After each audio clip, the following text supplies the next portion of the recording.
Welcome. So we are going to do our predictions, but we're also going to do our wish lists of what Remarkable Free could look like. It's going to work a little bit something like this. We're going to use the dice to pick randomly. Don't ask me how a dice with 6 faces is going to pick between 3 people, but we can work it out.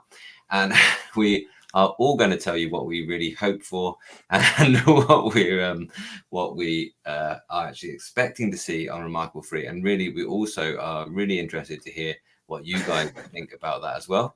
And I'm hoping that there'll be some time for question and answer at the end. So do you want to say hello? My name's Kit, and we're streaming on all 3 of our channels. And Brandon, say hello. So is everybody else getting Kit 3 times? Oh, sound-wise? I'm not. Oh, I'm getting echoes. Fun. Yeah, let us know if the sound is acceptable. And Voya, why don't you say hello, and Brandon just check. Yep. Hello, everyone. I know that I'm gonna get questions because I do get comments for my eyes and stuff. The appearance here, it's the allergy seasons, and it's particularly bad today. So yeah, if you see me squinting, doing weird things and stuff, and the redness here, yeah, it's blame pollen and spring. Yeah, that kind of stuff. But yeah, I'm Voya from My Deep Guide, and I'm happy to be a part of the trio as well. Brandon, any help with the feedback stuff? I'm going to take my headphones out so I don't have to hear you guys. But hey everyone, my name is Brandon. I'm happy to be here. I'm going to try and get my audio straight because every time people talk, I hear all 3 of them. So that's on my end. Bear with me for a minute. Okay, cool. Well, let's pick who goes first, and if it's Brandon, then tough luck. We can just talk and we'll listen. So this is how it's going to work. So we've got a dice, and 1 and 2 is Voya, and 3 and 4 is Brandon, and 5 and 6 is me. We're going to go through our wish list first. Okay, so it's 2. Okay. So Voya, you kick off. Yeah. I will load up the screen with your Remarkable, if that's okay.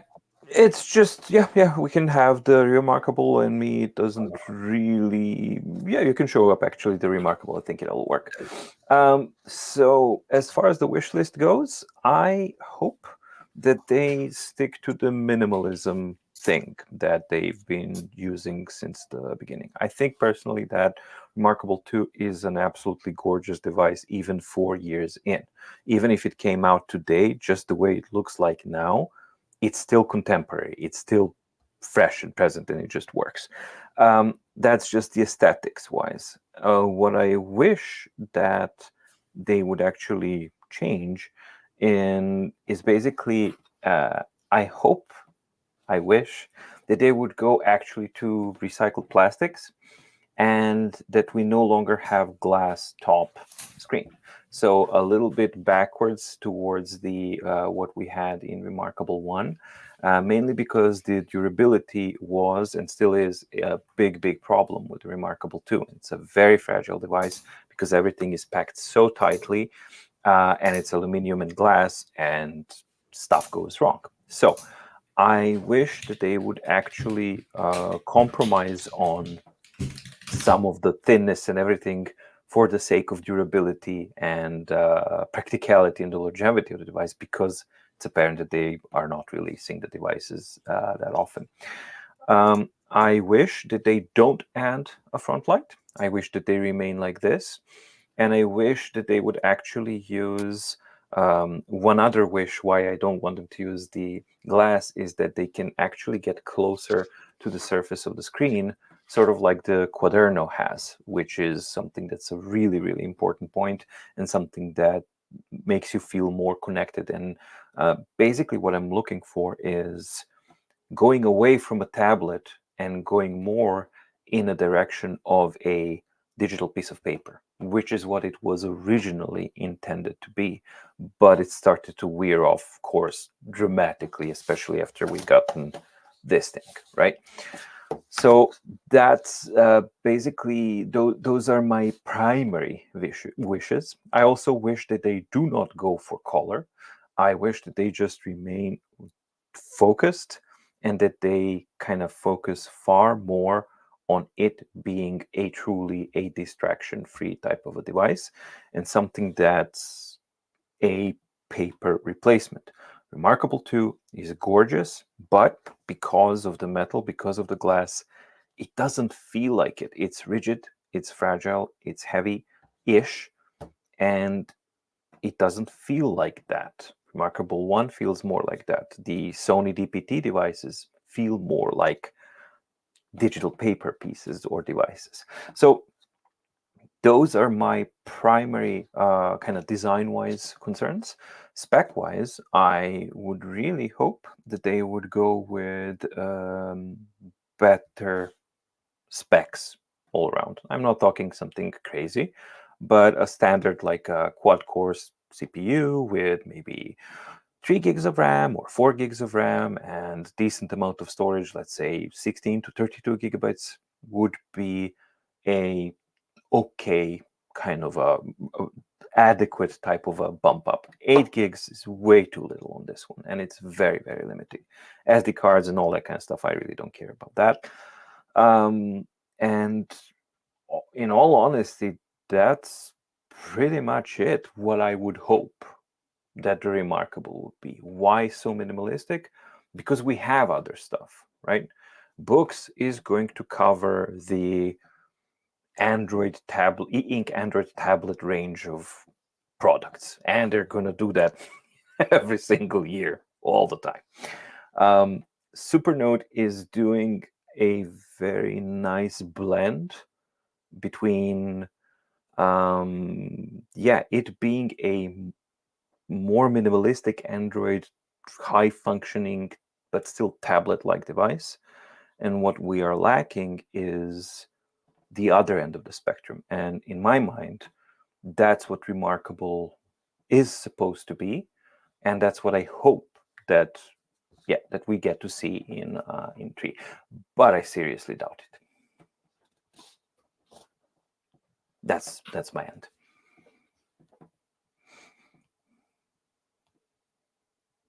We don't hear you, Kit. Sorry, fascinating. Yeah, what do you all think about Voya's points there? Everybody in the chat, I know some of you already said, plastic feel would go in the right direction, and certainly, that's an interesting one because I kind of think that they might be going for that more thinner and more paper-like, because the word paper comes up in their marketing endlessly. A couple of questions already, and we'll sort of do these as we go between the sections, if that's okay. Did the company announce a release date today? No, they haven't announced a release date today. I think I have a reason why, but we'll talk about it when I get to mine. I think we're now in the territory of a delay here. I don't think we're in a normal schedule, if all things being equal. And an RM3 wouldn't need much. Yeah, exactly. Increase the storage, and you made this point in there where just something sensible, 4 or 6 gigabytes of RAM instead of the 2 at the minute. Is that even right, or is it 1? And offline handwriting recognition, absolutely. I would +1 that. Yeah, linking. Just bring it up to the speed, the software up to the speed of the competition there. SD card slot and opt out at the end of Canvas. A fingerprint reader for security. Interesting. Color. We need color the most. We'll talk about that as we go, I'm sure.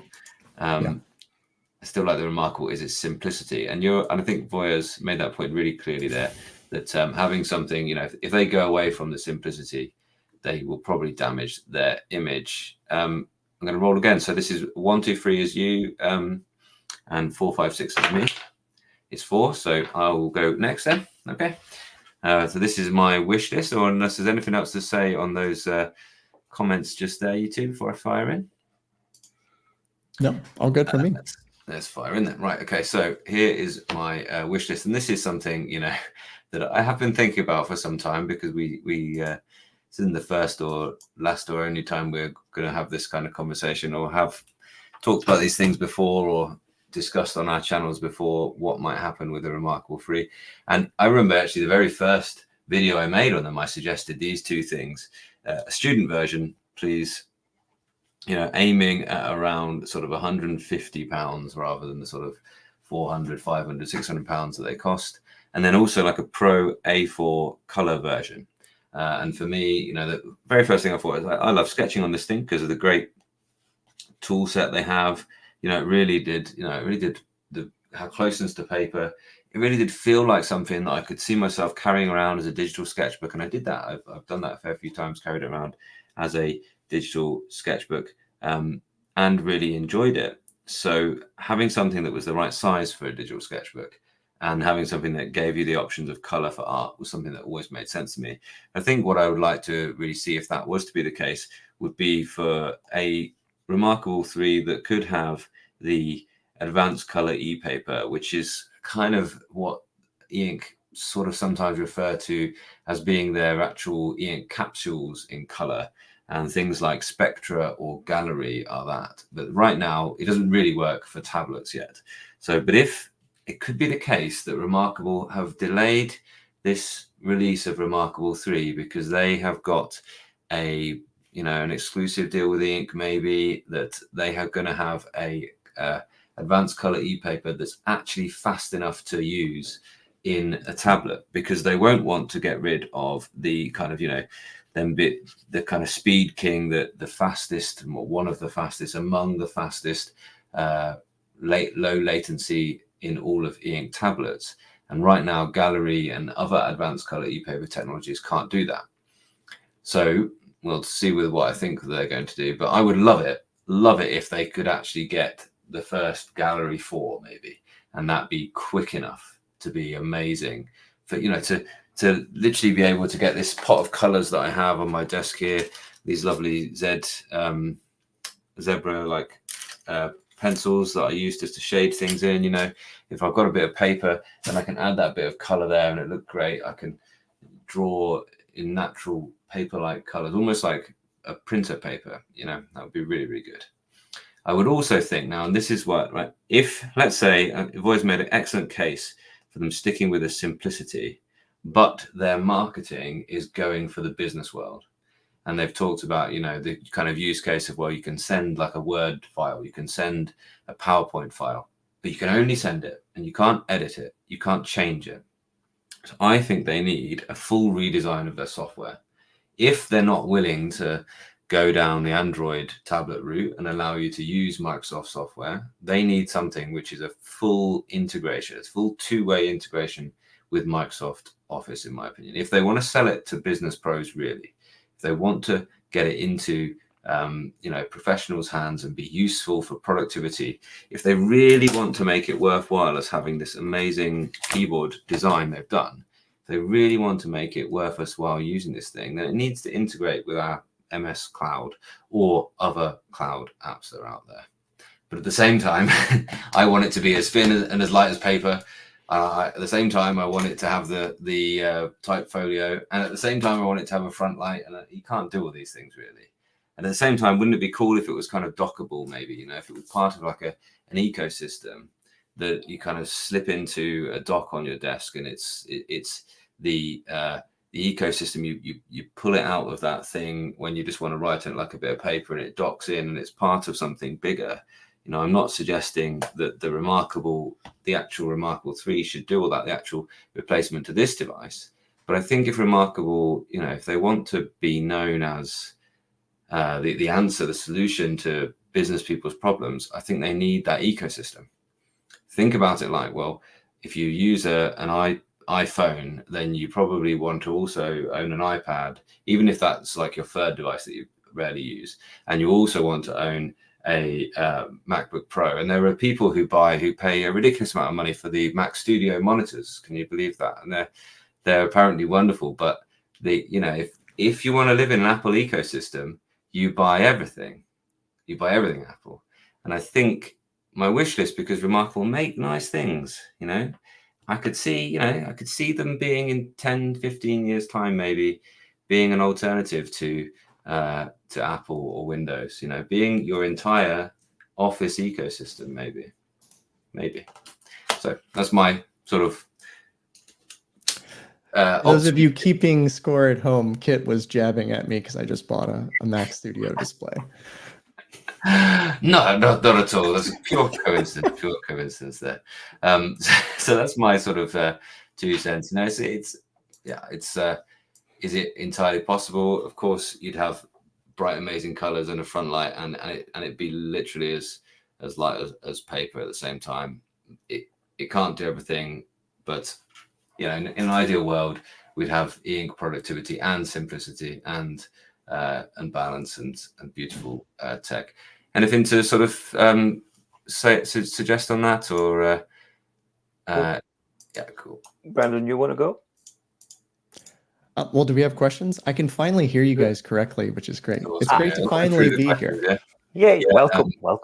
Remarkable. I think, I think, Kit, that you made really good points, and I agree with quite a lot of it. But and I fully agree with the whole point that you made about the redesign of the ecosystem, that it might be necessary to actually achieve these things. But I don't think that that's actually something that they're capable of doing well. Unfortunately, that's their track record shows, unless they hire a much more experienced and serious development team that will actually do things properly. Right now, underneath all of this, there's a huge mess, and we are starting to see the consequences of this because it was never properly redesigned. And unfortunately, in video game design, I've actually seen this happen time and time again. And Remarkable 2, in its core, has a 7-year-old operating system core. And we are starting to see the consequences of that. But the second part is Office related. I fully agree with that point. I think that that would be a super smart thing for them to do. But here as well, they would have to redesign and rethink a vital thing, which is, in order for it to be applicable and usable legally in various Office settings, it needs to conform to safety specifications, which it doesn't because of its cloud reliance on the cloud synchronization. So they would need to step away from the cloud mentality in order to actually be able to do that. And honestly, I don't see them actually doing that, because that's the only place where they can actually earn money that's not dependent on hardware. So I fully agree, and I wish that we would see those. But these two practical points, I'm not sure that I don't know if we're going to be able to see those. I mean, for now, like you've got a keyboard, but you don't even have a spell checker. You've got none of the kind of autocorrect things that we'd now, because they have to build everything from scratch, because it's all Linux based and they're building on a basic core. But you can import the library. I mean, apparently they can't. Oh, snap. It's okay. I can say that. I'm the Remarkable lover in the group. Yeah. I'm just sort of flashing up some great comments in here as well. And if there's kind of questions that aren't necessarily related to exactly what we're talking about now, I'll star them and we'll come back to them towards the end. So stick around. If you've asked a question that might take us away from our current discussion, then we'll save them in for later. So there's some really interesting things in here. I can't imagine Remarkable would do color. Those are very loudly bashing color. Be too much of a risk for them. That's a really interesting point. Thanks, Julie. Great point. Yeah, and I get the feeling that they're probably one of the reasons we haven't seen Remarkable 3 is that it probably at the minute they couldn't do something so different to Remarkable 2. It might be because of that kind of safe in where they are really as well. Another wish list here: flexible surface, more like paper for the screen, robust in a bag or backpack. Yeah, certainly what you're saying there. Where low latency paper feeling for writing and sketching. Yeah. Offline OCR, people have mentioned quite a lot. Supernote managed to do it, so why not them? Replaceable parts, again, Supernote, and advanced color tech as well.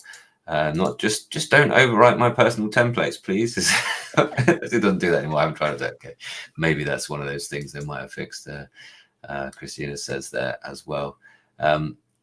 And having more than one version like the Supernote would be great in different sizes and color options, absolutely. And I think it's kind of like where iPhone was. There was one version of iPhone, and then suddenly there was a year where they suddenly said, no, you can have different colors now if you like, and you can have an FE version and you can have a bigger version.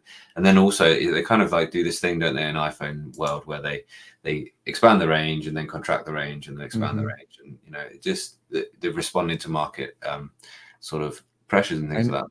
Great I know stuff. they You made got the fired. iPhone Mini and it was amazing, and then no Yeah. one bought it and they got rid of it. But people So sad. who bought it and love it, they still love it, don't they? It was a crowd favorite. The people who actually bought it, it was Yeah. amazing. But no one bought it, and therefore we no longer have it. Yeah. All right. Thank you, buddy. Should we switch? Should we switch to me? Yeah. Wish list. Let's go. Yes. All right. Wish list. I think the core here is really, really strong. And so there's a lot of rumors around where they're going to go. I think they should keep it simple and stick to what they've done well. Voya, I agree that plastic and a flexible screen would be amazing. I think that's way too pragmatic. It's not sexy enough. I think the people who use it would love it, but they'd have a hard time selling it, and they'd have a harder time having the business professionals say, look at this sexy device that I've got. Don't you want to be more like me? Yeah. And so as much as I'd love to see it, I think it would improve my experience. I don't think we're going to see that. What I would love to see on the hardware side is keep it simple, stay black and white, go 300 pixels per inch, give us that same display from the Kindle Scribe, keep this form factor, this size specifically, and then augment it with another accessory, not a keyboard, anything like that. I think there's room for a proper Pro pen. I said this maybe 6 months ago, that a proper Pro pen that would let me change tools without having to go into the menu is exactly what I want to see. Like right now, if I want to do a graphic like this, I'm sketching with my black pen. I then need to go in and turn on the tools, go in here, go to highlighter, close that, close this, then draw my highlighter, then go back in, then go here, then go here, then go here. It's way too much. And so if we just had a pen where we have a button or a squeeze gesture where I can get to my tools, that would make my life so much easier. And you could charge ludicrous amounts of money and it would be worth it for me. And I argue that it'd be worth it for a lot of other people. And Apple have shown that they can do it. The new iPad pen also has this squeeze gesture. And so it's no longer theoretical. We actually have that. So that's what I'd like to see on the hardware side. But I think more importantly, I'd like to see changes on the software side. I'd like to see them move transcription out of the cloud and onto the device itself, and then give us real-time or pseudo-real-time indexing of my documents. So if I mentioned a specific word maybe 6 months ago, and I don't remember which document it's in or which page it's in, if I could just search from the home screen and get to that, that would be amazing. But it's not possible until they reduce their reliance on the cloud. Because right now, when you transcribe a document on the Remarkable, it sends it up to the cloud, all the transcription's done there, and then it brings it back down. But if we could do it on device, then we could have that full document index, which would be great. The other thing, while you're at it, this is the device for business, if you will. And I think where this is weakest, and I wrote about this on Patreon earlier today, where this device is weakest is if you need to do meeting notes. So if you bring this device into a meeting, you jot down your notes, and then you want to share those notes with someone else, you need to go clean them up. You need to transcribe them. I'm never going to email those notes directly to someone from this device in its current state. And so I then need to go back to my computer, clean them up, then share them. And it's an unnecessary step to the point where I don't want to use this device for meeting notes, or if I'm purely using it for meeting notes, this is not a great device. So I'd love to see them put a microphone on here, beef the CPU up where we can run some basic language models. We could run Whisper on this, transcribe the meeting in real time, and then allow me to clean that up and share it. So then I can have my notes that I wrote. I can have the full transcript. I can pull things from there and then clean it up and share it. And then it's actually the one device I can bring into a meeting, and it captured everything that I wanted there. Similarly, outside of a meeting context, I want that same thing when I'm coming up with ideas. So for instance, I'm working on playlist right now, and sometimes I just sit and I sketch. I have an idea that comes to me. And now if I want to do that, I need to go grab my computer and then I type that idea or I dictate that idea. I would love to just be able to use this device, go somewhere else, leave my desk, go sit on the couch, go sit on the back porch, rock in a chair, and just think or dictate and have all that come into this one device and then be able to pull the stuff out and come back later.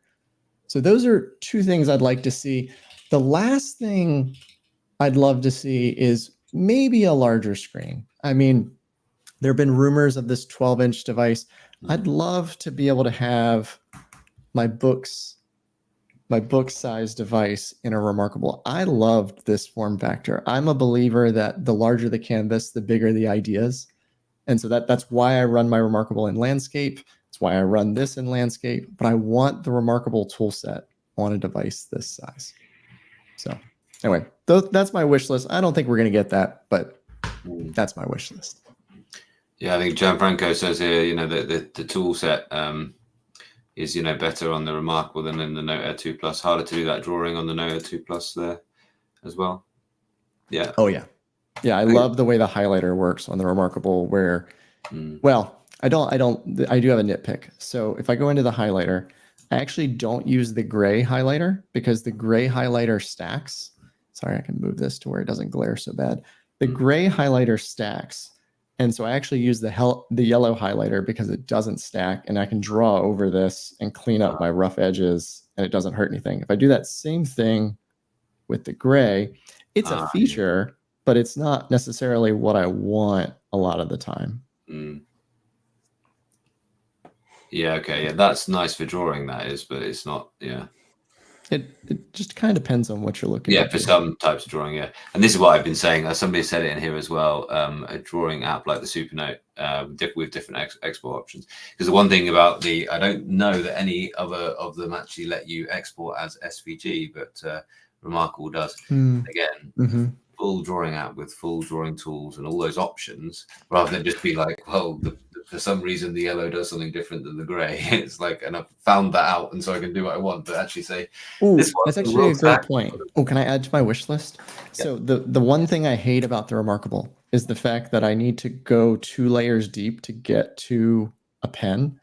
I love that on the Books device, I can configure it and have it dock here. Sorry, a little bit of glare. I can configure it exactly the way I want and then dock it. Would love to be able to just create pen presets and dock them right here. Yeah, totally. But that would be too easy. Let's not do that. I think similar to you, Ahmet says a 13-inch Remarkable would switch that immediately. I'd certainly get that as well. Yeah, lots more. So wish lists just coming through. Unless, boy, have you got anything you want to add to challenge Brandon on just before we have a look at? No, not really, because they're all very, very concrete points that I ultimately agree on or agree with. Whether or not they're realistic, they are, but I think that it would require a bigger change than just the CEO that they've changed. So it would require a fundamental change. And I think we are going to see a fundamental change. Unfortunately, not in that direction, but more on that in what we expect to see. Yeah, Boy, cool. do you have any idea what their engineering team looks like? I don't even have an idea. No. I met up with them long time ago on their. They called me up just to kind of say thanks and stuff because it was back in the Remarkable 1 days when they were still young and fresh, and they were just kind of thankful with the exposure and stuff. And it was just a nice chat with 3 of them, and it was one person from software, one person from marketing, and one person from hardware, and we were just talking and chatting. But it was 2018 or something like that, so it was a very, very long time ago, and I honestly don't even know if those people are still around or not. Only direct connections that I've had recently or communications are from software side of things, but that's not something that I'm privy to share, because those were friendly personal chats that are not going to be part of any on-air discussions. Absolutely. Cool. Some other good things in here. A spec bump is most important to focus on. I mean, is this why you're asking about this, Brandon? Why the engineering? Why is that most important to you? Is it what can be done in terms of keeping it thin and light whilst improving the power? Or? Well, I mean, I think we've seen feature development slow quite significantly. I think there are potentially two reasons for that. It could be that they just are dealing with the OS level things that are just challenging. And I think that's definitely a factor. The other piece could be that the next remarkable is so different that what they're working on just won't run on the existing hardware. And that's why we're not seeing new features. I don't necessarily think that that's true. But we can all dream and hope that that's what it is, that they've got a lovely new interface and great new features that just won't run on this spec. But honestly, we'll find out. But does that mean that then once the new generation device or devices do come out, and these become automatically obsolete? I don't think that they can afford that because they got a massive amount of users. And then they would be facing a challenge of running two parallel platforms that need to kind of integrate. Or what do you do with people who already have a Remarkable 2 and want another one and maybe integrate those? So it's a PR nightmare. It's not the path I would recommend, but... And they've already said they're about sustainability and they want you to own a device for a long, long time and keep using it. I think there's an interesting point here. Hung says, I only can Scribe, but wonder why a big company like Amazon still keep the Scribe so basic. And I think the point is it's not that hard to do. It's not that easy to do. It's not that easy to code for this different type of screen. You know, I think that's a big part of why we haven't seen another Remarkable. I think if the Kindle Scribe had come out of the gate and been maybe what the three of us were hoping it would be, then Remarkable would have had a lot of pressure. Yeah. And they would have needed to do something. But with the Kindle Scribe shipping in a half-done state and Supernote having to delay the A5X2, they actually have way more breathing room than I was expecting them to have at this point. Yeah. Just a comment on what you said, Kit, about the difficulty of implementation for e-ink and stuff. Actually, from a technical standpoint, it's not really difficult at all. The only difference that an e-ink screen has as opposed to a standard screen, the advantage why it's so cool, is that it can have an open and a hold state, so to speak. So have you, I don't know, in programming, in game development, you have this kind of overdraw mode, which basically gives you a chance of like, hey, I'm continually receiving input. I'm not refreshing a single pixel on the whole screen. That is something that no LCD, OLED, or anything does at the standard thing. That's basically what the e-ink screen does when you're writing. So honestly, from a technical standpoint, the only thing you're going to have to tell the e-ink screen is, or communicate to the e-ink screen board that's already there. They don't have to do anything. They just need to send a command while using the libraries that are supplied by e-ink. So they just need to send the code, hey, run this mode. So when you're writing, it's just not refreshing anything, right? So when you pull up the pen, remove ghosting, and you're done. Or trigger an A2 mode, or trigger this mode. So that's exactly what we're seeing here. Okay, 2 fingers on the screen, go into A2 mode so that we're fast. When you release, refresh the screen, go back into this mode. That's it. So unfortunately, it's not that. My point is, it's more, the software that's already out there for, if you're a smaller company and you want to put out an Android tablet with an LCD screen, you can rely on the fact the user's going to have a good experience because you're going to have stock Android. You might wish to put a little bit of skin on top, but you can choose to leave things untouched. Whereas for Amazon Scribe and for this one, it isn't an Android one. It is it's a Linux-based system, and I don't know what the system is for the Amazon Kindle, but it's just, it's okay. You're right. The wrong language it isn't necessarily hard, but it does take a long time. It takes a lot of. There's having to build more of the plumbing, whereas on Android, you've got a good functional UI library that runs well on tablets. There's a proven track record of that.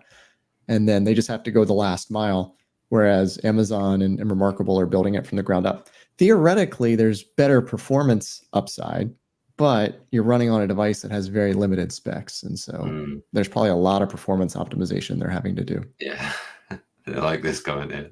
9 years old. Yeah. There was also a comment asking about the Lenovo and one other thing, versus the Remarkable 2. And if you're choosing between those two, you're choosing between some outdated processors on both counts. And I think look into is one of the reasons why. And one of the reasons why there's probably a place for a Remarkable and a place for a Books type device in your world is that Books does have the advantage of, and other full Android tablets have the advantage of allowing you to access any Android app, and you can then decide which ones work okay for you on e-ink and which ones don't. Cool, fascinating discussion. Should we talk realism next now? Pause for just a second. Yeah, it's something that just dawned on me. Valve has done a port of Windows to Linux for Steam Deck.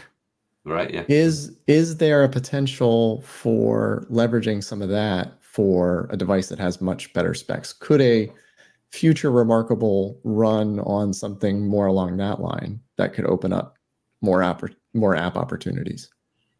Are you saying it will be able to run Doom? We could probably run Doom on the current one. Sorry, could be revisit. 25-year-old game, can't it? Yeah. Amazing. Okay. There's some really other ones. Well, a quick wish list before we go through it. Old-fashioned physical buttons to select writing tools. Yeah. Also too practical. They would never do it. It'd be way too easy. It just wouldn't look good. Move the charging point to the top where the power button is. Replaceable parts again. Yeah, the batteries. Well, I think they're going to have to do that, right? They're going to have to do replaceable batteries. Yeah. Better direct computer file transfer. Yeah, and backup. Okay. Google Drive text recognition. An integration with Google Drive is there, but it's kind of one way, isn't it, at the minute? Yeah, it's not really what you would expect. It's more of like a pull push versus a true integration. You can't even decide into which folder to upload. Oh, that is frustrating when you have organization. And a mini size version as well, though. Cool. There's some other things about the Scribe. We might have to do a whole other chat like this on what the Kindle Scribe next one might look like and what the future of that is. Yeah, I'm up for that. Yeah. I'm up for that. Yeah. Cool. Right. Let's fire in for the next thing. So realism now, and we'll randomize the order again because why not? And here we are. This was you then, Voya, because okay. 1, 2 was you for the first off. Yeah. I'm just gonna add the listing.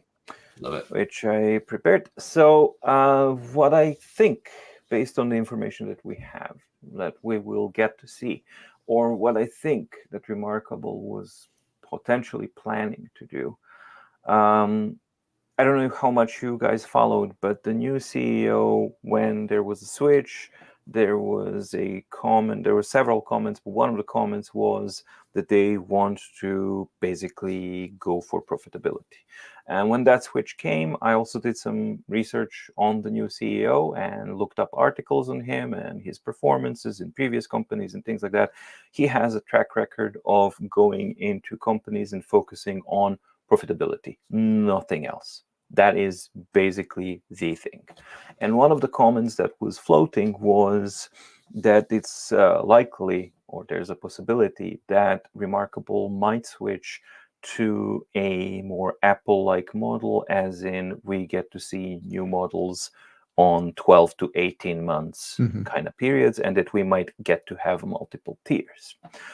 That is not a bad strategy. That's something that's financially makes a lot of sense.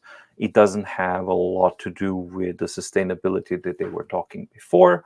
But I think that the elements of sustainability for that kind of model would have to mean that either they're going to have a complete redesign of the OS environment, as we've talked about when you talked about, Brandon. I don't see that happening. If they are investing in one thing, they can't invest in both. They will invest either in hardware or in software. They cannot do both.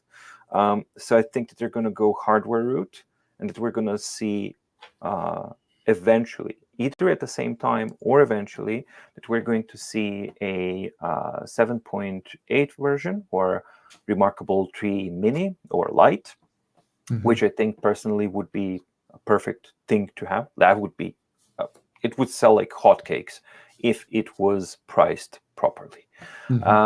Remarkable 3, I'll talk about some differences that I also think are going to be a part of it. And of course, the 13.3-inch version, which would be the Pro version with higher specs and possibly some options. Now, hardware-wise, what I think they're probably going to do is, I don't know how much you guys can see, but originally, the original Remarkable does not have equal width of a bezel all around. It has a much thicker bottom line. That was not an issue before. When Remarkable 2 came out, it didn't have a portrait landscape mode. It now does have a landscape mode, and it relies on it. And visually, the sexiness and all that kind of stuff, I'm absolutely certain that what we're going to see in one shape or another, no matter what kind of shape Remarkable takes, we are going to see symmetrical borders horizontally and vertically, so that you can get the centralized view at the screen, whether your tablet is in a portrait or landscape mode. If they don't do that, then something's wrong with them. The second thing that I think they're gonna have to do, and I have no insider info here, but what I honestly believe is happening is that I don't think that we're going to see a Remarkable 3 this year. And I don't think that we're going to see it simply because they didn't think about the EU laws of being have to have it as a repairable device. So this thing at its 4.7 millimeters, that cannot possibly be the same thing that you're going to have with a replaceable battery or something like that. So the repairability and the sexiness factor, they clash. And repairability is a law. So they cannot go around that. So I think that maybe somebody either forgot or they didn't account for that, and that some redesigning is happening. That's So that's 2027, I think, that law comes in. But either way, any device they're either shipping way, now is future, still going to yeah. be available. 4 years. Oh yeah, you're right. They want to sell it for that long. Yeah, no, you're absolutely right. Sorry to interrupt. So that's all I'm saying. This one came out in 2020, and now we're 2024, and it's probably going to sell into 2025, which is a good thing. That's a longevity thing. So I think that's one of the things that we're going to see. The only thing that I can't really get my head around is, I'm pretty sure that they're going to go route of multiple formats of devices and introduce tiers, such as that the Pro is going to have features that you're going to have automatically included, for example, on-device or offline OCR, while you might have to pay for that as a subscription thing if you have your Remarkable 3 Lite or something. They're going to milk that. They're absolutely going to milk it in some way. But yeah, that's the only thing that what I don't understand how or where it fits is the type folio. I don't see how that would fit other than creating a dedicated docking station, sort of like what you talked about, Kit, that could possibly then hook up to an external display as well that has this has that, and it has compatibility for all of these models so that you can actually just dock a Mini, a Standard, or a Pro into the whole thing. So that's more of a hope than what I expect. I don't this other part of the docking station, I don't expect that's gonna happen. That was just simply me thinking about it. But I expect multi-tier devices, equal bezel around the parts. I expect that it's not going to be in 2024 because of the repairability aspect. And I don't expect a change in the OS or anything like that, because it's primed in such a way with the archive and everything that you can have, for example, Pro having 64 gigabytes, Mini having, or Lite having 8 gigs, and Standard having 16, and the platform will still work with that. It's not going to be ideal, but it will still function. So yeah. Cool. Fascinating. I think this harsh prediction from Dennis, but Hey, I have a similar take when we get over to me. okay. Have you got anything to challenge Voyer on, or sort of agree with him on at this point? No, I feel bad because he did a visual, and I don't have a visual to go with mine. Visual. So just imagine that it looks just like Voya's. This is 8.8. I think the 7.8-inch point you make there, mate, and the philosophy of making money, which you say they're undoubtedly having in their company at this point, I think you're absolutely right. It would sell really, really well, and people who own a bigger one would think, "Oh, I'll get one of those." Or people who, I certainly the smaller super notes always seem to suit my wife better, you know, and she wouldn't want to carry around something this size, but she's great, you know, she's wonderful. A5, sorry, A6 rather, is just right for her. So yeah, I think I think that would, yeah, if they price it right, absolutely. Really, As long as the syncing is good, I think it would be really great. But Remarkable has not done multiple display sizes yet. And so does the syncing work well on an A6 writing then rendered on this size? And vice versa. I mean, I've seen devices not handle that well. Like when I pull in different books devices that were authored at different screen sizes, it's not exactly always an easy transition. No, it is not. Okay, so should we roll the dice for the final choice? So I'll go the odd numbers, and you can go the even numbers. Okay. Fair enough. It's even. All right. Yeah. Perfect. So I'll put you up. Hang on. I think Voya got it mostly right, but on a longer, you can bring it to my face. There's no visual to share. No visual. There's no visual. This is all imaginary. I think Voya got it right, but I think on a long-term time scale, I think what we're going to see in 2024 to 2025 is not a Remarkable 3, but a Remarkable Pro.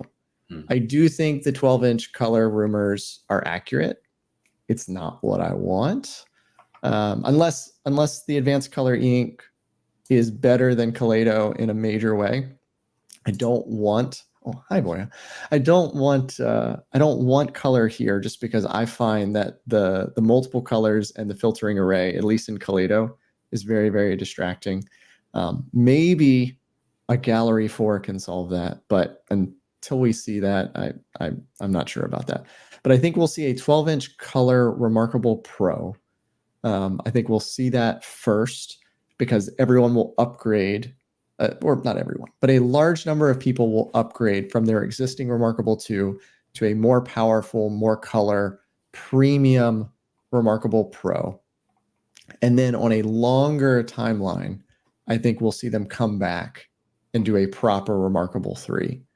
But at that point, everyone will have upgraded to the Remarkable Pro, and then people will then decide that that device is too big or they really just want proper black and white. And then they'll get a Remarkable 3 when it comes out, maybe 2026.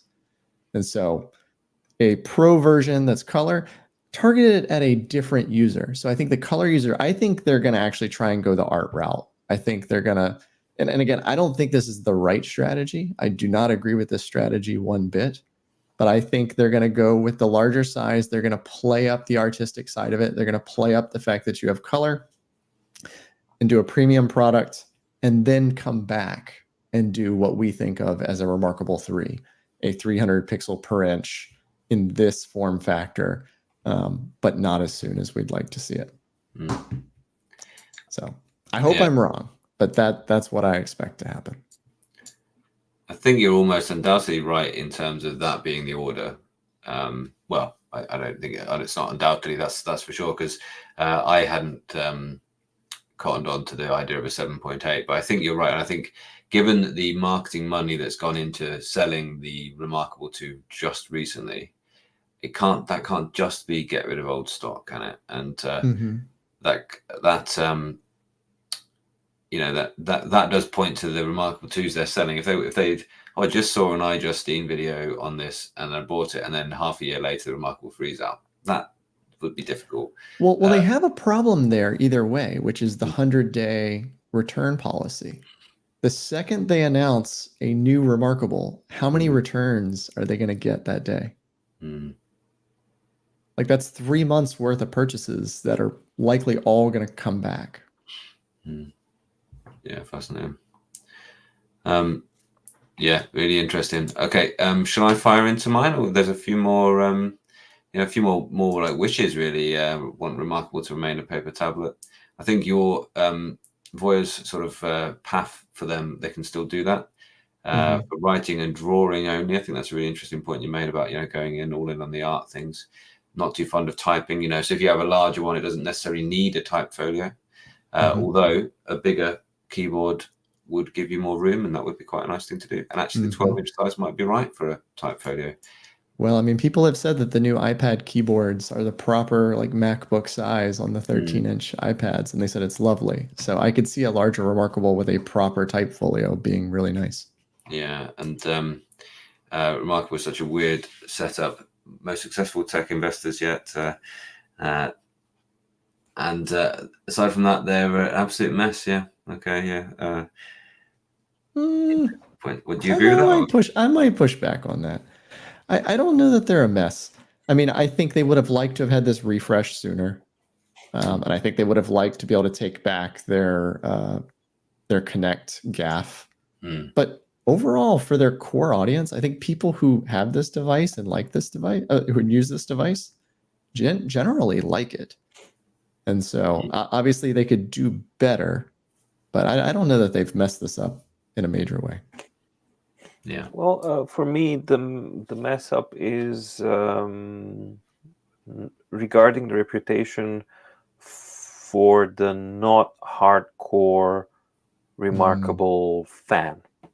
So what I mean about that, it's not in a derogatory way of any sort or anything like that. It's just some people who have the Remarkable, they're really happy about it, and they don't care about any negatives or anything like that because this is good for me. That's what I care. So for that type of audience, it doesn't matter. It really doesn't matter. But I think that Remarkable did mess up for a big chunk of potential customers who were pushed back with the Connect thing, and who get pushed back with one thing that's still not corrected, and it does irk me in a bad way because it's an indication of the mentality of the company, of what they are willing to do and what they're okay with, and that's one word: unlimited.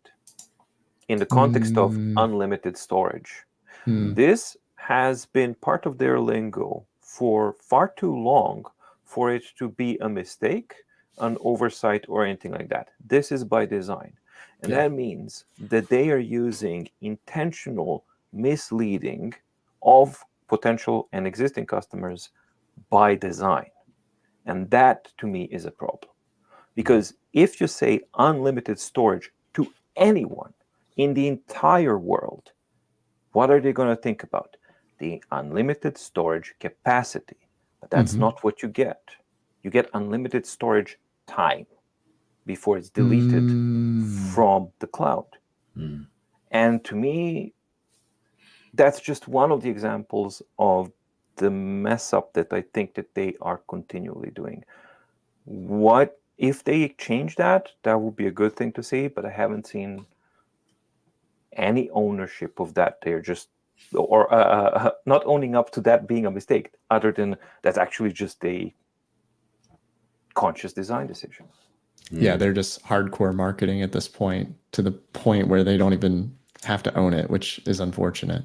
Yeah. What is the capacity? Is it the device capacity, or is there a specific limit? No, it's a device. It's an unlimited storage. For basically what it means that is, if you have a free connect, then you have 50 days. Any file, any document that is on the cloud, if it is not accessed within 50 days, it will be deleted from the cloud, but it will remain on your device, which means that you can access it on your device and then synchronize it, and then it will be another cycle of 50 days. If you have any of the paid accounts or paid Connect memberships, it's unlimited. They just simply don't delete the stuff from it. It's an unlimited storage. It's a really interesting chat going on. I just want to sort of bring this out, and then I'll do my thoughts about this. I'm going to have to buy a degrading battery. Yeah, absolutely. And a lot of people are also saying, well, That's impressive though that you've used it enough that the battery is degraded. yeah, How are y'all's holding up? it's totally fine. fine. Yeah, mine's good isn't too. as good as day one, but it's still so it doesn't. Although I've noticed from the last update that actually something that didn't happen before 3.11 is that it started to go out of battery while it's sleeping, and for the longest time, that's if they managed to do something really good, they did that low no activity sleep state was excellent. But in 3.11, I suddenly started to see both of the remarkables actually. Maybe it was a coincidence. I don't know, but it happened twice on both of them. So yeah, but other than that, it was normal for normal use. You know, now that you mention that, Voya, I have had mine. You as well? Like, yeah, it died while on my desk. That's strange. Yeah. And I just got 312 today, so I'll keep an eye out. Yeah. There also this discussion between Remarkable and books. Outside of aesthetics, Remarkable is poor value, and then the other side of that is, well, I'm not interested in books at all. I have an iPhone, iPad, e-reader, PC for other purposes, and love the simplicity of that. You know, they're really different devices. Really, yeah, it's like can we bring them on and just have them talk? Yeah, we can bring people on. It's an idea for the future. Yeah, they just aren't improving the usefulness of the software in the updates. And then Eric, that is a very fair point. It gives a really good review of Voya, actually. Eric, can you review all of us, please? I'd like you know, your just Eric. So let's fire on with me. I'll be number 1 to 6. Roll the dice. It's a 6. That means I get a double go as well. And let's fire in. Crit success. Collect 200. Thank you. So yeah, I think that in autumn, I think we'll see a Remarkable Pro. I think that will have a 12-inch screen. I think that those rumors have been out there for some time, and I think that will be color. And I think that will be a Kaleido free. And this is why I think the delay's been the redesign. Because I think they had plans for that to be Gallery 3. Because when Gallery 3 was being talked about, it was very exciting for people, and people thinking, yeah, this might be the future. And I think they maybe thought that would allow them to do a color at that size and no front light. And for this reason, I think that they'll have had to have, right, okay, Kaleido 3 has done really well. And people have been really pleased with it, sort of surprised about how good that was. I still think it's flawed. I still think that it won't be the final endpoint of color e-ink or e-paper technology, but I think that they'll have had to have compromised, and I think they'll have wanted to get this thing out, and they'll have made plans in terms of using color in terms of the apps and highlighting, and I think they'll have planned the marketing campaign based on color already. And I think that, however, a Kaleido free screen without a front light wouldn't be the right choice, and that device would quite quickly get a lot of poor reviews, and people wouldn't want to buy it. So I think that is what we'll see. I think we'll see a 12-inch Kaleido 3, and I think it will be slightly thicker. And I think that they will try their best. You know, they'll try. I think that will make it slightly thicker. I think they'll aim for 5.0 so that they can say it's thinner than an iPad. I think they will. You know, the latest iPads are 5.1. I think is the 11-inch model. I think they'll still try and, you know, they've had that marketing language of world's thinnest tablet, paper-like paper tablet, they're calling it. And I think that they will have they will have that. They won't want to lose that. They won't want to be able to not say that. Mm-hmm. They won't want to not be able to talk about it being thin and light, in just the same way as you saw that marketing language over and over and over again with the iPad launch. And I think also in that same way, they will have very small bezels, and not even just smaller than this. And I agree, equal bezel size all around. I think we'll see that. But I think they will try and get the e-ink screen to be almost to the edge, and where iPad and Apple were talking about as thin and light as a sheet of glass, as close as possible to that sheet of glass in their hand. Remarkable will be talking about it being as close as possible to that sheet of paper in their hand. So to have a visual, because we all agreed to bring a visual, just joking. To have a visual, I thought, well, what size would that be? And this is just a mock-up for sort of size here. And I looked at the current e-ink 12-inch options that are out there. And there is a 12-inch Kaleido 3 display, and it's in a Dasung monitor currently. Okay, so that's why I think it'll be that display, because it exists. And so the 12-inch display is a 16:10 ratio. So it's not quite widescreen. So what I did was I put that into a, well, what does that give me in terms of ratio here? And 12 inches exactly, although it might be something like there's a 12.48. E-ink always made 12.48 inch as well. So it might be that. But the 12-inch Kaleido is essentially this dimensions, and it's in a monitor, as I say. And it's the inside box on this thing here. And as I think that it will be pretty much screen right to the edge, or as close as they can make that. I think that will be the size of the device with a very thin bezel. And I've just gone for the same 1 centimeter, thin enough to essentially hold the USB-C as it is currently now at the bottom here, and the power button at the top. And you see now the footprint isn't that much bigger than the Remarkable 2, although now the screen is that much larger. So I imagine that might be what we'll get. And ever so slightly larger than this, probably, because there will have to be some kind of a bezel around the edge. I think that'll be what they'll go for. And I think they will. Thanks, Donna. I think that will be what they will. I planned it out earlier. I've drawn the whole thing with a ruler and everything. Thank you, Donna. I appreciate you. Yeah. And I think, it's got that nice length, and they've gone for that vertical scrolling thing. Actually horizontally, it'll make sense as a kind of screen as well. Yeah, I think that will be what we'll get. And I think that I also have other points as well. I don't think that will be all we'll get in this kind of generation, but I think we will see that this year. I think we'll see that in autumn. But I thought we'd see Remarkable 3 last autumn, so what do I know? It would need a new type folio, but also you get a little bit wider, a little bit more space for the keys at that size. You'd need a better processor, I think. And I think we'll see somewhere in that region of 2.4 gigahertz in this one, which would be called a Remarkable Pro. That's what I would expect. And then they carry on selling the Remarkable 2 for another year, essentially. And I think because people do complain about the kind of the input lag with touch. They don't complain about the pen input, because that's good, but the input lag with touch, people do complain about that. So I think they will go from, this is a 1.2, the Remarkable 2 currently is a 1.2 gigahertz processor, which is like, very slow processor speeds by modern standards. So I think they will go for, it's not an expensive processor now to get a 2.4 gigahertz processor. And I think they will go up to, in this version, 64 or 128 gigabytes. I don't think there'll be a choice, but I think that's the region they'll go for. And I think that thing will be about £800, that kind of region, $800, something like that. And then I also think next year, in 2025, we'll see the Remarkable 3, which will be back to kind of, their tried and true 10.3 inch, 300 ppi, similar thinner bezels, but not close to zero bezels.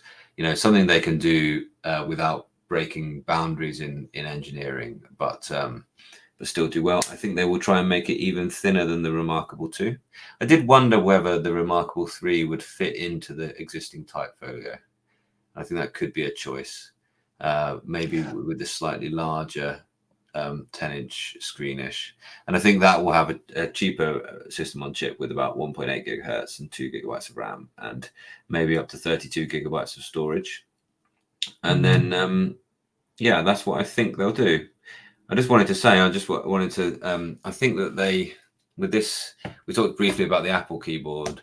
I wonder, I personally think it's certainly nicer for the Remarkable to have this Typefolio, the way they've done it, the way it's hidden, and the way that when you hold it like a book still, it doesn't have the keys on the back. I think it's a better design than the Magic Keyboard, but I've yet to sort of daily drive a Magic Keyboard and know what that's like. So it's interesting. I think they'll stick with that Typefolio, and I think that I think they've kind of nailed their colors to the mast on that one, and the improvements, the updates they've made to the typing and everything. I mean, they've worked hard on this new font they've got, and I don't so think this took us a year. Don't you love it? I don't think we'll see them sort of throw all that out and go in a totally new direction. So I think we'll see more kind of office-based changes to the system as we go forward. That's what I expect. All right, I have some thoughts. So I agree on the Pro and then revert back to Remarkable 3. I think we'll get to an annual release cycle alternating between Pro and regular Remarkable. That'll be the norm. A smaller version. Cool. Maybe. I don't think we're going to see that right away. I think it's a great idea, but I don't know that we'll see it right away. I don't think they've got the resources to do 3 different devices simultaneously. Yeah, okay. But after this kind of free focus session that we have, this free market research session we've done for them, they might, you never know, they might go with it. I'd love to see it, but I don't think they're going to use the existing Typefolio. I think they'll take this opportunity to fix some of the things that they realized about the Typefolio, especially if you've got a little bit more room. They're going to use every millimeter of that extra space that they get from that new footprint. Yeah. It sounds pretty much plausible that from a marketing point of view and what's available currently to actually go for the Kaleido tree, front light, and all that kind of stuff, that's going to alienate quite a few people, but you're going to gain other people as well. It sells well, it's colorful, it's fine. One thing that worries me about that is that the calibration of this is where it's difficult. Monochromatic screen is easy to do. Kaleido tree, to actually have it display nicely the colors, we've seen now from multiple devices. This is very, very difficult for people to do, and for experienced teams who have dealt and had multiple color e-ink devices prior to Kaleido tree. I'm mainly thinking about Big Me and books. They've struggled with it. Okay, you have Pocketbook as well. Only now has, a couple of them have been able to actually kind of crack it and start giving out proper good color results. But even there, we've seen them struggling with getting the consistency of reds or this or that, and et cetera, et cetera. So that is my number one concern. If they're going for that, how will be the performance of the colors? And the second part is Kaleido tree has serious ghosting issues with color content without BSR. And we've seen that now wave on every device that doesn't have a BSR. They have a mountain of a challenge to overcome. So, hopefully we get to see that with good results. But those are 2 genuinely difficult challenges that they would need to overcome in that kind of a scenario. Yeah, I agree. I've got a video coming this week where I talk about the concerns of trying to do that, because at that point you basically have an iPad with a slow refresh rate with poor color. And is that really a better experience for an artist than what they have on an iPad? I mean, it doesn't sound like the right direction to me, but maybe they see something that I don't. Maybe. I don't know. Yeah. MobiScribe, I saw you've reviewed the MobiScribe wave color. Ruby says they've done well on the color. Yeah, Mobi Scribe Wave Color 3 or Kaleido 3, whatever they call it. That is the one example where that calibration has been done absolutely the best, like Right. without any comparison of any. And that's another example. Same panel, different teams. These guys nailed it, and it's a small team, so it's definitely doable. But So it's a software thing rather than the. It's a software calibration of the hardware. That's what makes it hard. Because what and you the need white to tell point is on that. Yeah, go ahead. Go ahead. Yeah. Leah. No. That exactly that. Yeah. So the Go. reviews are in. Eric's watched us all. No injury in mind, but yes, apprehensive regard to that. I think that is a really interesting point that I've noticed more and more people come to our channels because they think these things could be, make a real improvement in their lives, and they're apprehensive about spending this massive money on it. So you've hit the nail on the head, Eric, and that's what kind of I've seen my kind of e-ink reviews as doing, and I think you should buy with confidence if you're wondering. And since then, you've spent thousands on these devices. So Voya really got you feel. So you're on Team Voya because of that. We're not competitive people at all. We've tried to be competitive on these chats, but it didn't go very well. All you guys are solid. Great for the community. Despise Android OS, but I'm learning. E-ink is super cool for my eyes. I read for a living. Yeah, great. And if you fit Eric's category, then the good news is that most of these devices are excellent. We are just picking between them as to sort of where where that sweet spot is for you. I just love that there are multiple options for different people. I think what this show has demonstrated is that 3 different people have 3 different opinions, and there are different products that fit each of us better. That is so much better than just Remarkable existing and no one applying pressure to them. So I'd love to see more. Interesting point about drawing on Kaleido 3. I went to London and did a sort of drawing day on and took some devices. And the one that I really loved most, spoiler alert, you won't need to watch the video when that comes out. If you hear this, is I really enjoyed the Supernote the best, because it just had the best tool set for drawing now. And the difficulty was as well is like what you do with that drawing afterwards, the colors look one way on the screen. And then you send them to your OLED screen. And it's like, wow, I need to get this into Photoshop quick and change these colors because it just isn't anywhere near the rendition again. Well, that's what I'm saying is on a Kaleido screen, you can't do color accurate work.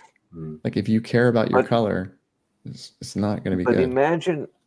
But imagine if they books Supernote Remarkable were smart about it and they had a part of their paid subscription or something like that, whatever they want, part of the desktop app is recolor your exported images. Do you know how easy that is?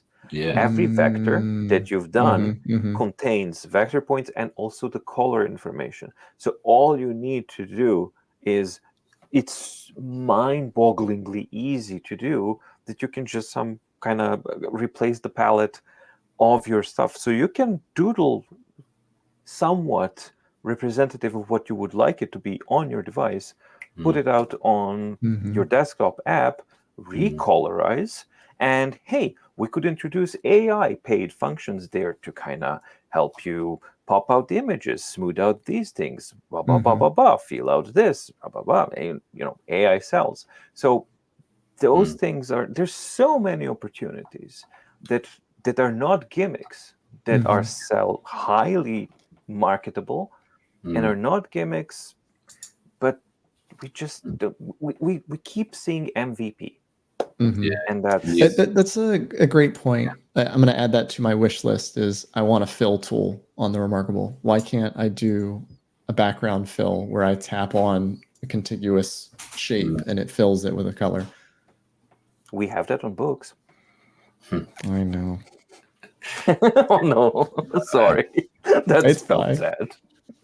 Yeah, I to be fair to Kaleido 3, and I'm currently working on the Big Me Inknote X, and I've been really enjoying reading color comics on this thing. And they are simple, sort of not many colors. There's not the old-fashioned comics, had a certain palette of colors, and it's been quite nice. It's been really enjoyable, and it's the same experience on books, etc. as well. So Kaleido 3 is good as well. we're all to blame for getting my air free. Now my daughter is getting ready to get a Kobo Libra color. I haven't tried the Kobos yet. I'd love to try them soon. I'll say, who do we blame for the Kobo? Who reviewed the Kobo? Yeah, tell us, Warren. Yeah. Cool. I think let's just go through a few starred and other questions and fire in. We've got another 10 minutes, is everyone, yeah? All happy? Yeah, sounds good. And there's been a lot of chat about the Scribe actually, so let's go and have a little look back. And I do agree with you. If you want a pure reader, Scribe can be an option. If you're happy in the Kindle library, it can be an option. But I'm still disappointed in the Scribe because it could have really pushed the Remarkable. Could have. Yeah. The hardware team showed up and the software team didn't. Yeah, and they got that amazing, the Carter. I think I don't know if it is 1300 on there, but the exit, I think it's Carter 1250 on the Scribe, maybe it was 300 PPI, and it looks great, and you can tell the difference when you got them side by side. It's not a total deal breaker on the other ones, but the improvements that Ian can make, and Scribe went ahead and Amazon got that deal, and then it was so excited. Oh, it's going to be the first one with that, and then it just, you can use it for reading and a little bit of sketching and some notes, but you've got basically no, and a lot of ads. 3/4 of your home screen are ads that you don't want. Yeah, and I this one that you talked about, the AI kind of functionality there. So I was bringing up that a couple of people asked about AI integrating onto Remarkable. It's kind of an interesting one. I don't think Gen AI, you said AI sells, but yeah, that could be a way to do it, like actually to take your notes and change them into something that's ready for display on ordinary screens. I mean, imagine if it could actually turn your little sketched, do a sketch of a few slides and it actually mock up PowerPoint slides that looked exactly like that in a moment. That would be quite cool, wouldn't it? Here's my sketch out my presentation. Here are my headings.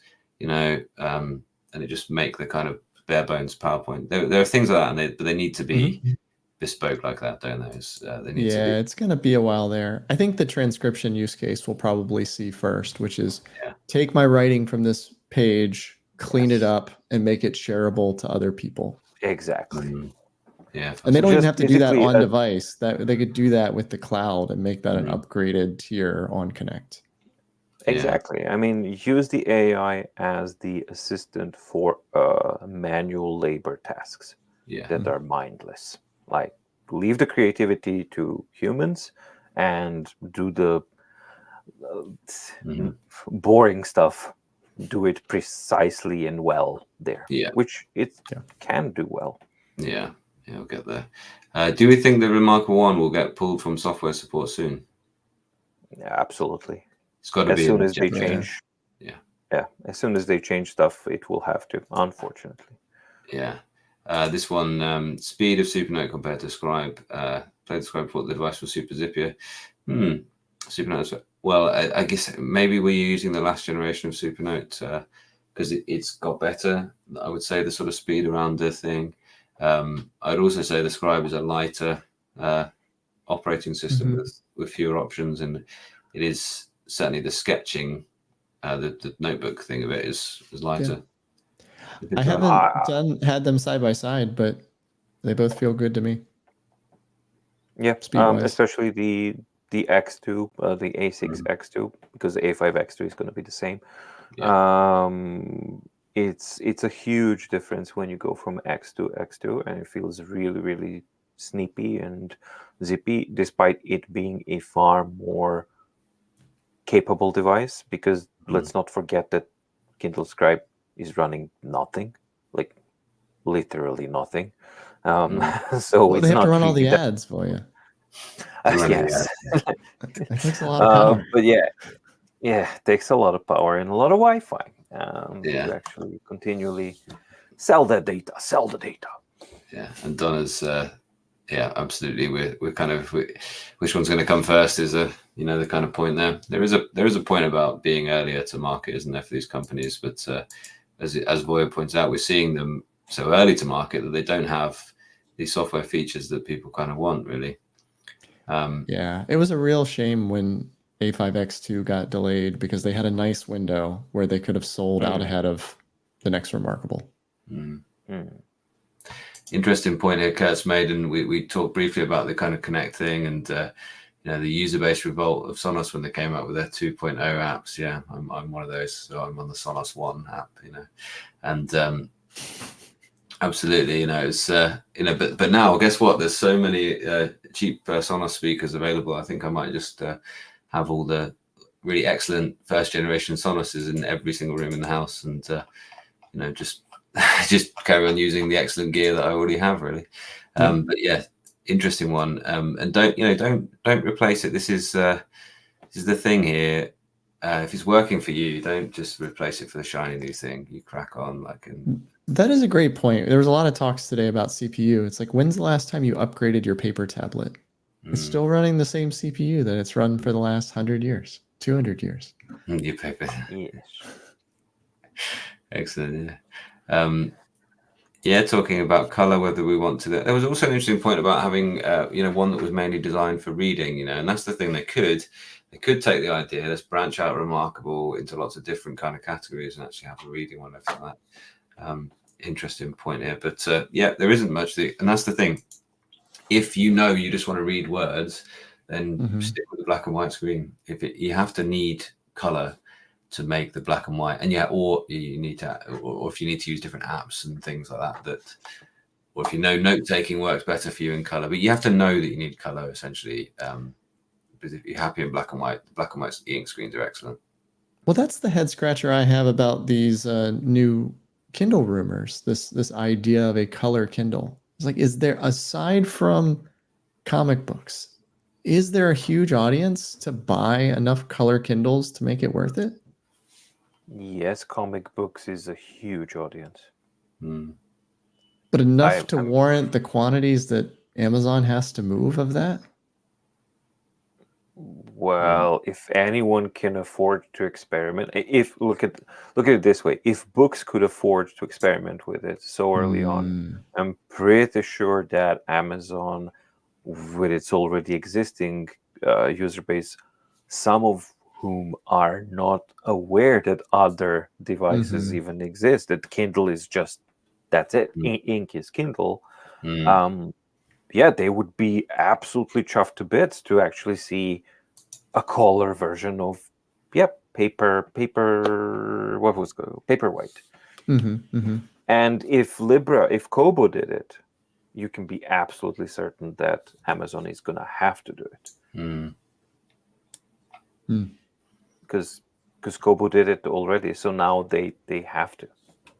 I don't know about the big Kindle Scribe, I don't know about that, but some versions of Kindles in colors, absolutely, I think we're going to be seeing them. Yeah, this is an interesting one. So colors available in books, color profiles are pretty poor. Yeah, we discussed that. Probably it's not a color profile issue. It's the way the filter arrays have to work. It cuts the light so much. I mean, we're talking physics issues at this point.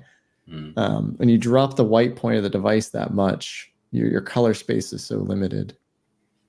And they're also not producing CMYK pigments. Go ahead. Yeah, exactly. The CMYK, and also if you put up a microscope up against Kaleidos, Kaleido 3 is getting better, but that stencil is still really, really imprecise. And you have a big inconsistency between the thickness and the dimensions and the positioning of the red, green, and blue stripes, especially the red ones. And that makes it, and also the cells themselves underneath it, they are not like pixels.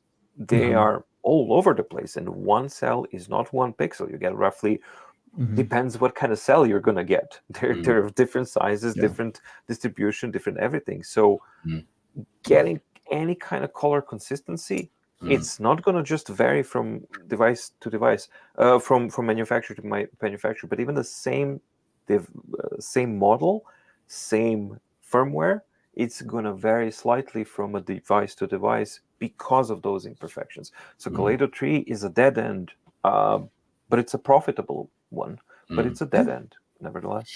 Yeah, fascinating. Yeah, and the battery trade-off as well, for my personal use is talking about here, and Yeah, interesting. And agree. Yeah, apps on readers are subpar. Hence, you use more powerful tablets for that and get a reader to do what tablet does better. Yep, absolutely agree with these. I'm not sure we about attack surface, but you tell me more about that. Well, maybe this is referring to the fact that a lot of these books devices are running older versions of Android. Right. The more you've got going on the device, the more opportunity for attack, especially running on out-of-date software. Attack surface, that makes more sense. Yeah. Cool. This is it's always good to hear these kind of things here. Yeah, note taking and occasional reading is still the core use, I think, as well. Mm-hmm. Yeah. Yeah. Well, that's a great point. That is a fantastic point. Yeah. You're thinking about a worldwide audience. Yeah. And this one as well from Eric Smith. Yeah. Most valuable contributor award. Should we should start giving those out on these things now? There's been some really, really interesting comments as always on these things, and it's absolutely brilliant just to spend the time with you and have you contribute. Absolutely, and it steers the discussion in interesting directions as well. And it always is a good thing to kind of hear interactive points as we're having a discussion. This is another good one. Can we actually get an open source version? Can you imagine? Mm-hmm. Just something that can go on, go straight over Android and just be perfect for e-ink at all times. I mean, it does beg the question of, we have these handful of Linux tablets. If we open sourced it, could we actually build something really, really good? Well, if they, the first one who actually does that and produces a simple and a cheap ink device that's affordable, easily accessible, and is open source, they're gonna have a very stable community, a very healthy community. Mm-hmm. Whether Pine Note is affordable enough, I had a look into it and. Don't disagree with this one. I've got one. Let's just do gut thumbs up or thumbs down answer to this question, everybody. My gut answer is yes. Yes. I don't know that you can answer that question directly. It depends on what you're doing. There's definitely devices that are better than the Remarkable, depending on what you're doing. There are definitely devices that are worse than the Remarkable, depending on what you're doing. Yeah, that's there is another device that equals or surpasses the Remarkable too. Yes, at least in one or more. Yes, in one or more fields. At least my point is that, and one of them would be this one, for example. It's what I hope the Remarkable 2 would look like. But Huawei made that. Okay. Cool. And that's an interesting point. Yeah, let's talk about that. I still scratch my head on why Supernote wants to do 2 OSs. That's weird.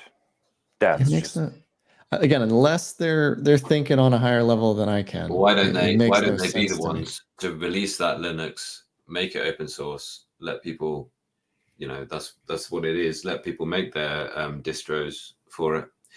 And I think of the existing players, they're the most likely of people to do it. Yeah, so you can have Android.